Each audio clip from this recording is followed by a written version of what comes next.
Yeah, so to get the look and feel of this image in Lightroom, it's kind of, I usually don't mess around with the temperature or tint. I just leave it as how it comes in the camera. Uh, as of now, I have the contrast lowered because that gives it a more like cinematic look. It softens the shadows and details. Um, Highlights I always bring down. Shadows I have it around here, but it depends on the image. Sometimes I lift the shadows and that's why I bring it up. Sometimes I bring down the shadows. Whites I bring down. And these all depend on how bright it is, and usually I want to pull the highlights all the way down as much as possible, maybe to here, but this image didn't really require that much. Blacks I leave them around here, but again that varies. Clarity, like the contrast, I bring it down to give it a softer film look. Saturation I bring down to around 10. The tone curves is where I've touched it a bit. So I have an S curve here, and I usually lift the blues much higher, but I didn't like the way it was coming out in this photo, so I brought it down. Actually, it looks cool through the camera. There's like this green hue to it, but maybe I could try to replicate the look of what I'm seeing here in the camera because it looks kind of cool.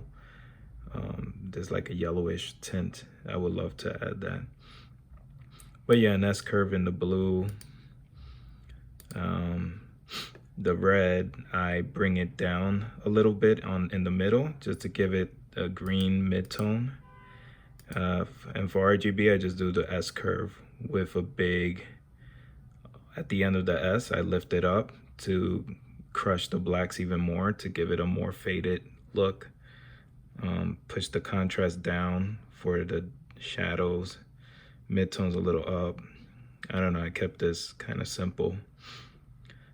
For saturation, I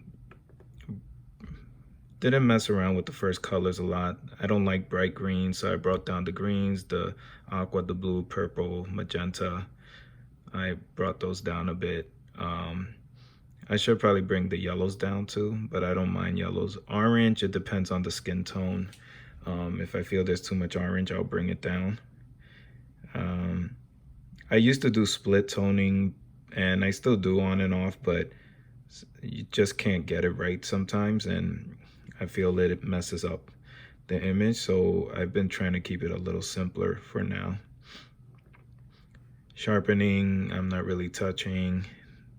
None of this other stuff I'm touching.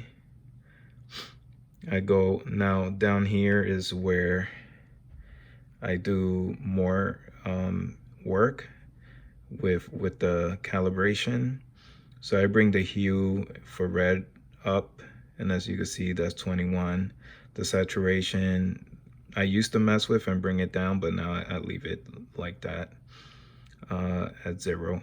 Green primary, I bring it up to 25, and I bring the saturation down to 16. But you know, you could play with those.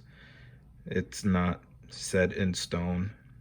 And the blue primaries, I bring it down the hue to kind of give it a teal look. That's like a popular look right now. But I happen to enjoy the look of teal, but not too much, so I desaturate it a bit. And yeah, right now I have it at 23. But all of these I kind of just play around with and adjust accordingly depending on the image. But in normal lighting situations or good lighting, I could just go to my preset and apply it.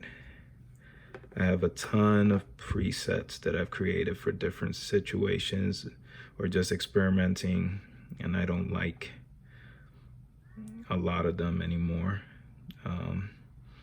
But you can see this is the one that I'm using now, Fuji Cinematic Night 2. But you see I lifted the shadows up. It's a little bit darker here. Green ugly, I call that one. Yeah, a lot of these don't work right off the bat, like, so you have to play around with them and adjust them. I just created so many over time and I have to organize them. But this is the final look as of now.